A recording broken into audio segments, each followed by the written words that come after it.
Miren, dijimos que son 18 columnas, 8 grupos que tienen la letra A y 10 que tienen la letra B. Los 10 quedan aquí en la parte central. Y los de las orillas son los que ustedes expusieron. Voy a poner los nombres de cada uno de los grupos. Manejamos el grupo 1A, se llaman metales alcalinos. Entre ellos está el hidrógeno, litio, sodio, potasio, rubidio, cesio y francio, ¿sí? Que fue el tema de uno de los equipos. Luego el 2A eran los metales alcalinotérreos, y ahí en este caso está el beririo, magnesio, cesio, estroncio, bario y radio, ¿vale? Son los del grupo 2, metales alcalinotérreos. Los del grupo 3 tienen dos nombres. Uno, que es el grupo de los metales férreos, o también le llaman grupo del aluminio. Note primero estos tres, es alcalinos, alcalinotérreos y térreos, ¿vale? Puedo manejar el del medio, es como si fuera entre los dos, de los alcalinos y de los térreos. Generalmente cuando hablamos de sustancias alcalinas, es porque tiene elementos de estos dos primeros grupos. Por ejemplo, el agua, ustedes dicen que el agua está alcalina, es porque tiene magnesio, tiene calcio, tiene estroncio, tiene sodio, tiene potasio, tiene todo esto. Ahorita de pronto hay quienes con el afán de vender anuncian bebidas que dicen que tiene esas sustancias, pero en realidad el agua las tiene. Luego, vamos con el grupo 4A. El que lo encabeza es el carbono. Entonces le llaman así, grupo del carbono.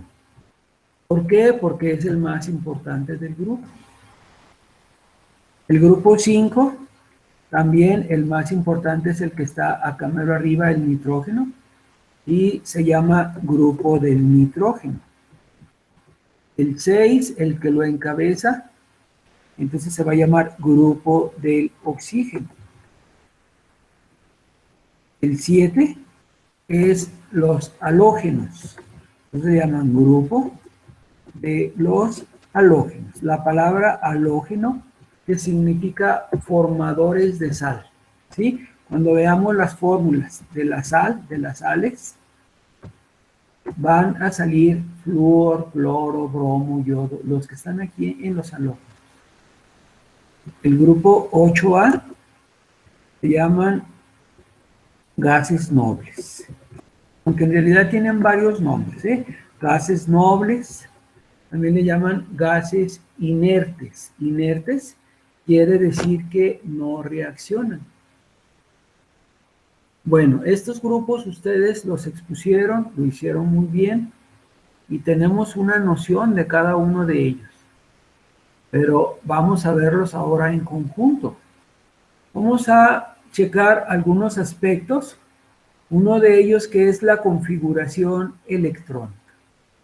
Para la configuración electrónica tendríamos que acordarnos que la configuración electrónica es el acomodo de los electrones alrededor del núcleo. Y los del grupo 1 nada más tienen un electrón en la última órbita. Se representa como S1. Aquí, en el hidrógeno sería 1S1. En el 2, que es el litio, 2S1. En el 3, que es el sodio, 3S1. En el potasio, 4S1. En el 5, que es el rubidio, 5S1, etc. Entonces, como el número cambia, Hay veces que le ponen así una letra N, indicando que para aquí sería el 1, S1, para acá 2, S2, para acá 3, S3, etc. ¿Sí? Indica que tiene un electrón en la última órbita. Los del grupo 2, que tienen 2 electrones en la última órbita, S, como si fuera S al cuadrado, y también con la N. Quiere decir que el beridio, su configuración electrónica termina en 2S2, el del magnesio en 3S2, el del calcio en 4S2. A todo este bloque, a todos de los que estamos hablando del grupo 1 y del grupo 2, y se dice que es el bloque S, porque las dos columnas terminan en S, a este en S1 y este en S2. Bueno, si le siguiéramos ahora con el grupo 3, que a mero arriba está el boro, y luego el aluminio, porque el aluminio es el más importante, le llaman grupo del aluminio, ahí terminaría en S2 y luego en P1. En la siguiente, la configuración sería S2 y P2. En la que sigue, S2, vean que todos están con S2, pero ya lo que cambia es la P. P3, S2, P4, S2, P5, y hasta donde se alcanza a llegar según la configuración electrónica sería S2 y P6. Necesito que se acuerden que los electrones tienden a completar 8 electrones en la última órbita.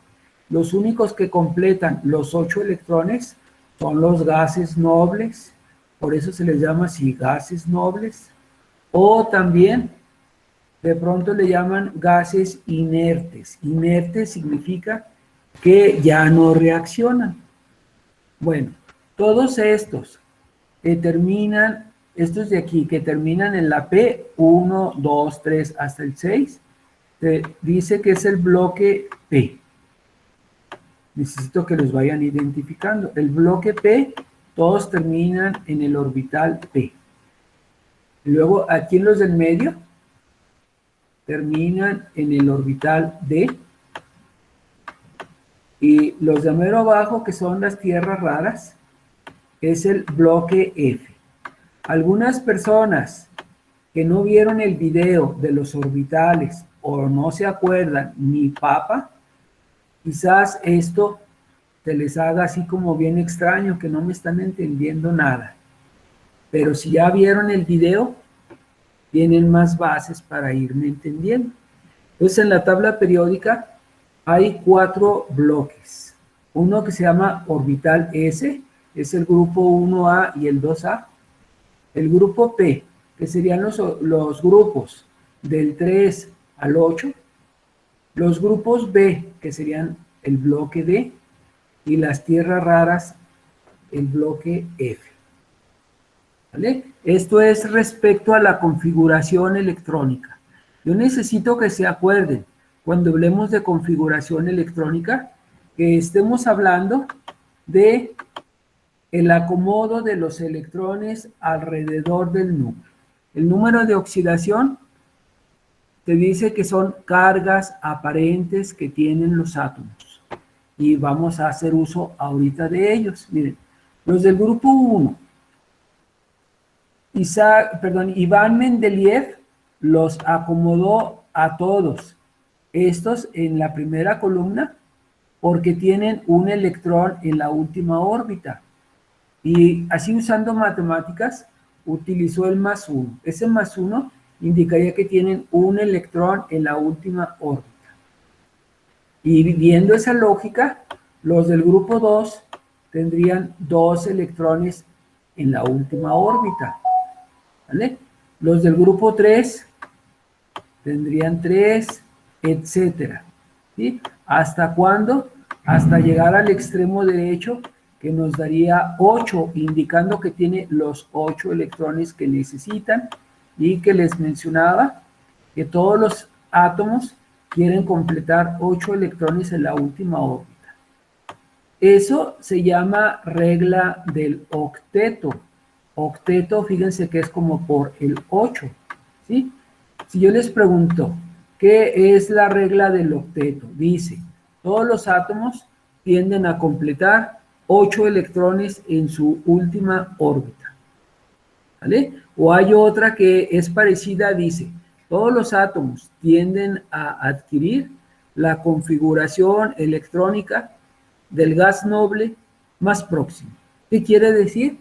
Que, por ejemplo, el hidrógeno se va a querer parecer al helio, el litio, el berilio, boro, carbono, nitrógeno, oxígeno y flúor, todos estos se van a querer parecer al neón. Y luego todos los de esta fila se van a querer parecer al argón, etc. Entonces, estos son como los modelos a seguir.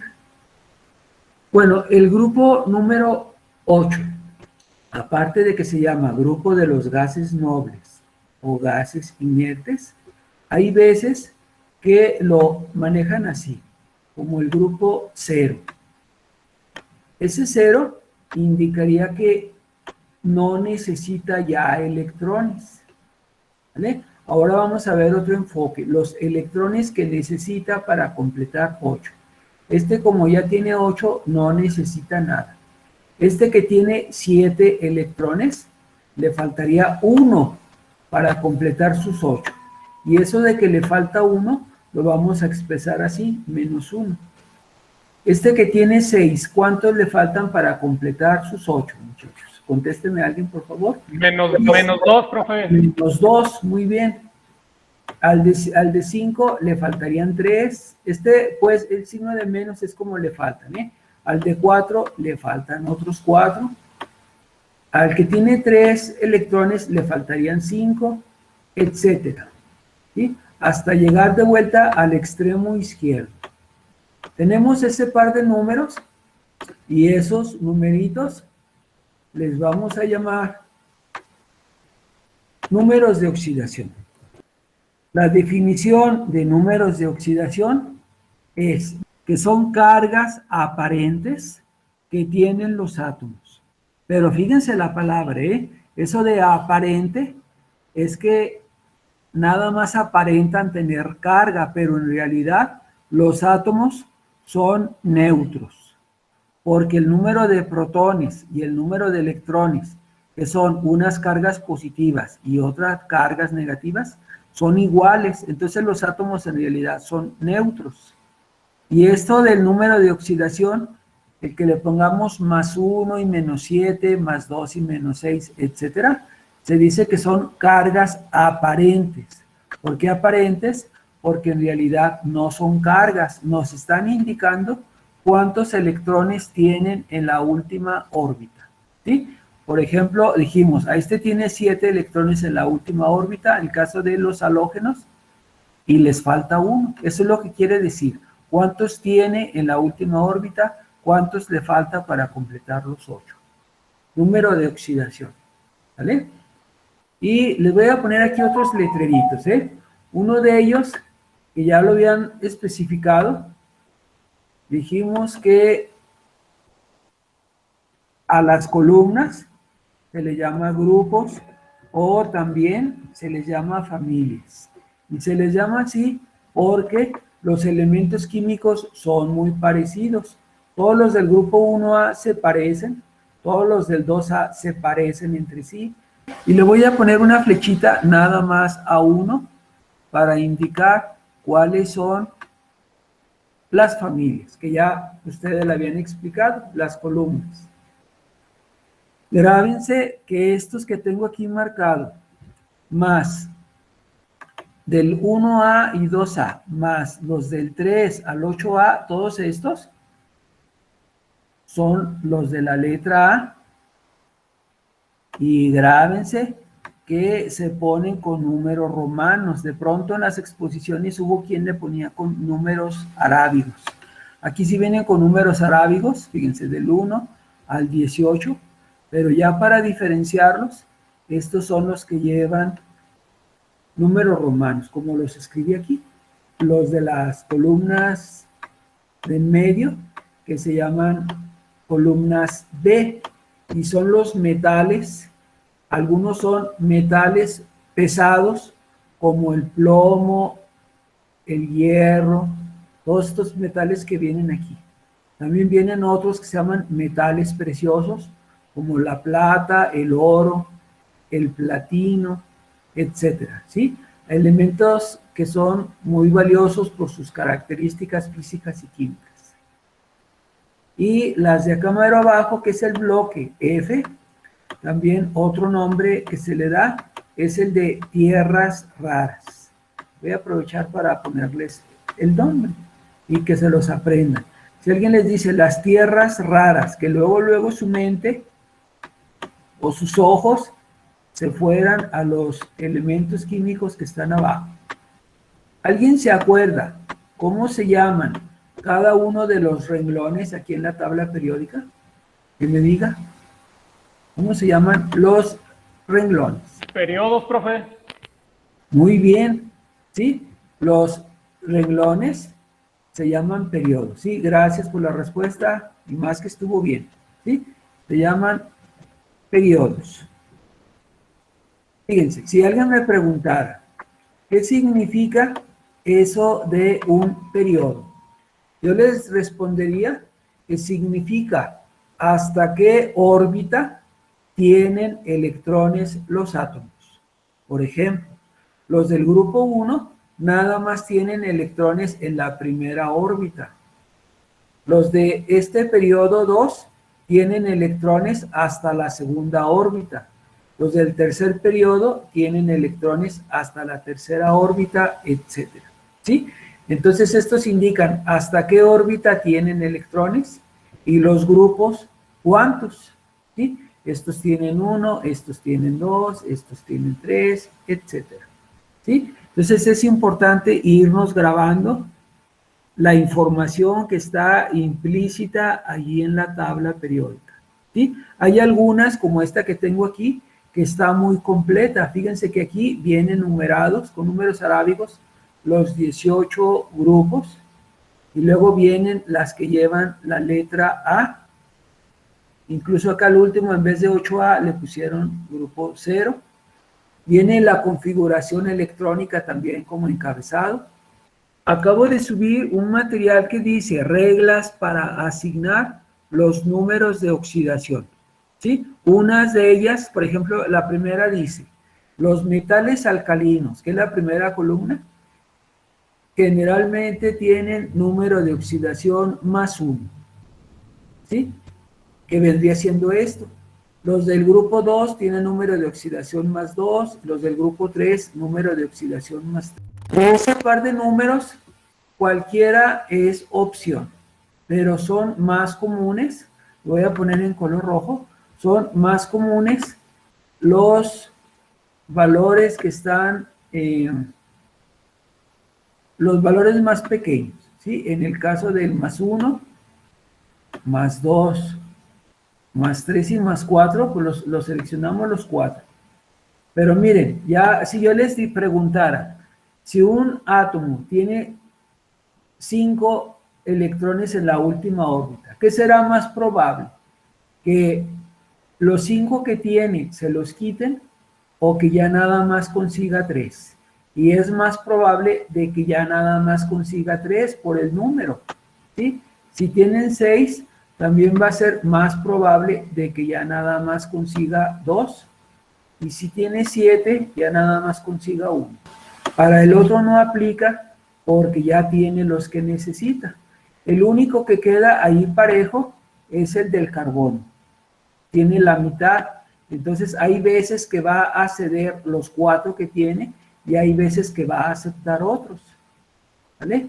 El carbono quizás sea uno de los elementos químicos más importantes en la vida. Por eso hay toda un área, incluso yo les dijera, toda una especialidad, toda una maestría de puro carbono, ¿sí? Se llama química orgánica. Hay quien puede tener una maestría en química orgánica y hacer una especialidad en puro carbono, porque es muy amplio. Nosotros, en el caso de nuestro cuerpo, todo lo que es la piel, cabello, saliva, ojos, lengua, todo nuestro cuerpo, casi todo tiene carbono. Y por eso cuando una persona fallece y que lo incineran, lo único que se queda es el carbono y a los familiares pues les entregan las cenizas. Todo lo demás se volatiza, se deshace prácticamente. Entonces el carbono es bien importante para la vida. Alguien me dijera, y también el nitrógeno que está en los músculos, también el oxígeno que está en toda el agua de nuestro cuerpo. Hay quienes manejan que como 3/4 partes de nuestro cuerpo es agua. Así como en la tierra, 3/4 partes de la tierra es agua. Así el boro, el carbono, el nitrógeno son muy importantes junto con el hidrógeno. No sé si se acuerdan de pronto, en la secundaria a lo mejor alguien se acuerda y decían que los elementos que más teníamos nosotros o la vida orgánica eran estos, el famoso chorro, ¿sí? Carbono, hidrógeno, oxígeno y nitrógeno. Pero luego han ido descubriendo otros. Por ejemplo, alguien dijera, el hierro o el fierro, ¿a poco tenemos fierro? Sí, tenemos hierro y está en la sangre. Hay gente que no tiene hierro en su sangre y es cuando dicen que tienen anemia, ¿sí? Pero hay fósforo, hay calcio, hay de todo, muchísimos elementos químicos que tenemos en nuestro cuerpo.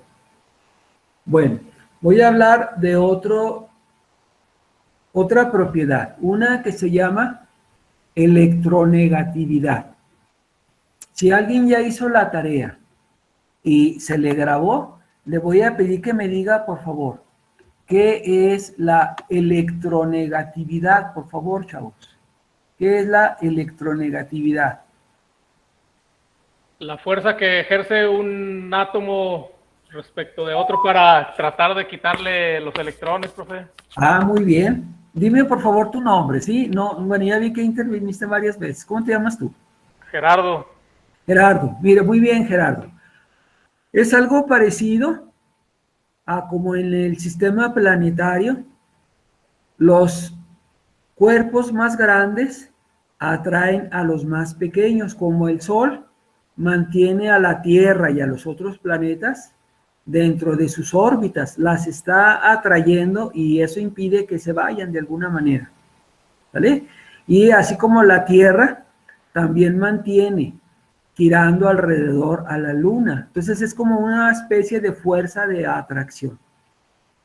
Y sí, la respuesta que diste es la correcta, Gerardo. Dice que es la fuerza con la cual el núcleo de un átomo atrae los electrones, ¿sí? Y los mantiene en sus diferentes órbitas, ¿vale? Electronegatividad.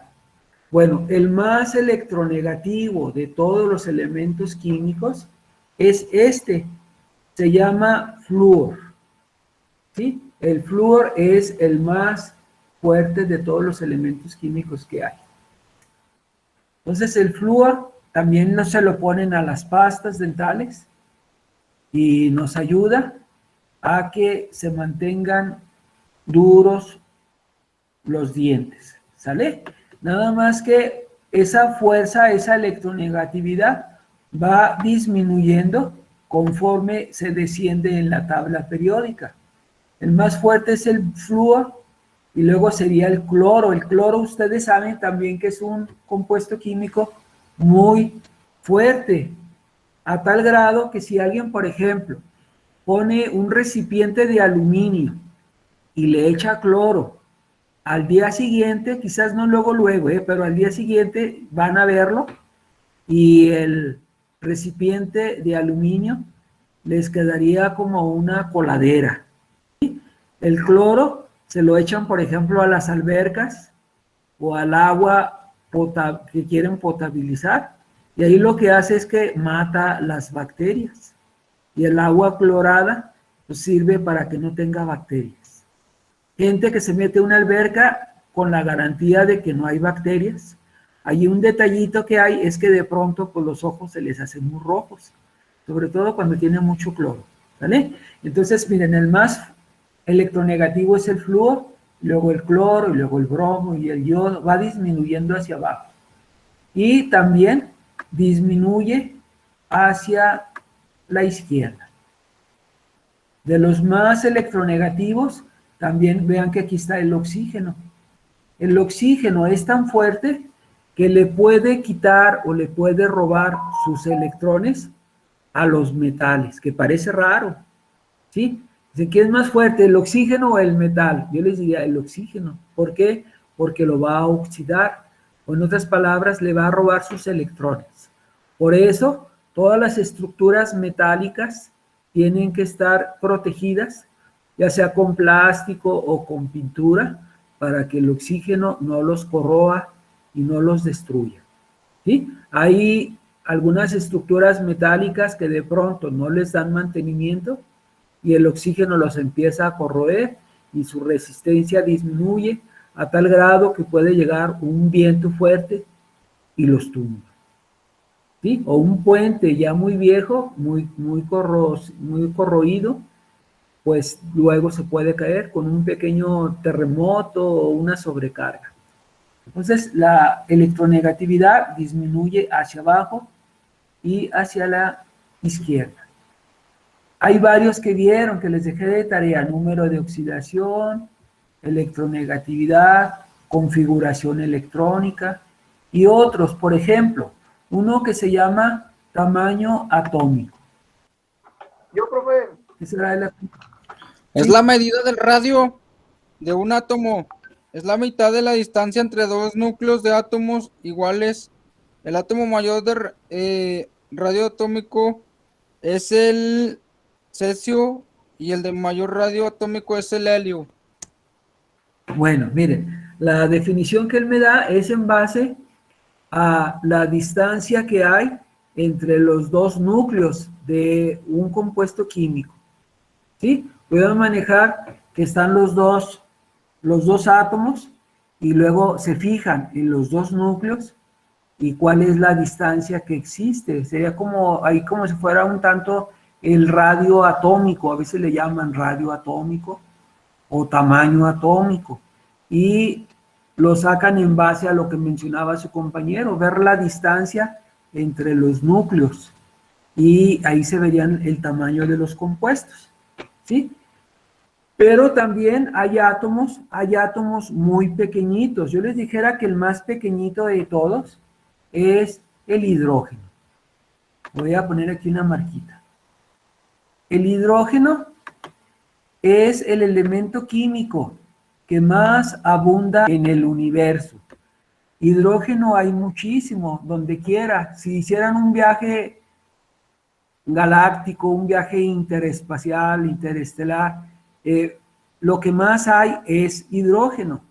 Pero luego, por ejemplo, en el Sol, cerca del Sol, se juntan dos hidrógenos y luego llega un momento en que se pegan o se fusionan.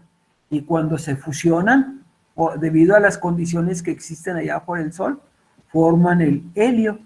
Y ya lleva, como quien dice, dos hidrógenos pegados, el helio. Y si yo les preguntara, ¿cuál es más grande, el helio o el hidrógeno? Obvio, el helio, porque ya son como quien dice dos núcleos pegados y ya tiene dos protones y dos neutrones en su núcleo. ¿Sí? Entonces ahí va aumentando.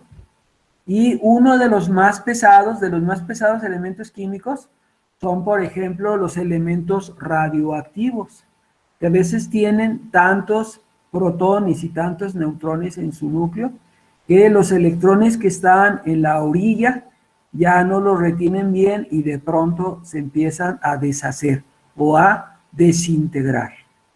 ¿Sí? Quizás algo parecido sucedió con los planetas. Miren, yo estuve hace muchos años en la primaria y me enseñaron que eran 9 planetas y que el último era Plutón. Y ahorita ya me salieron con que Plutón ya no. ¿Sí? A lo mejor ustedes ya desde un principio que Plutón no.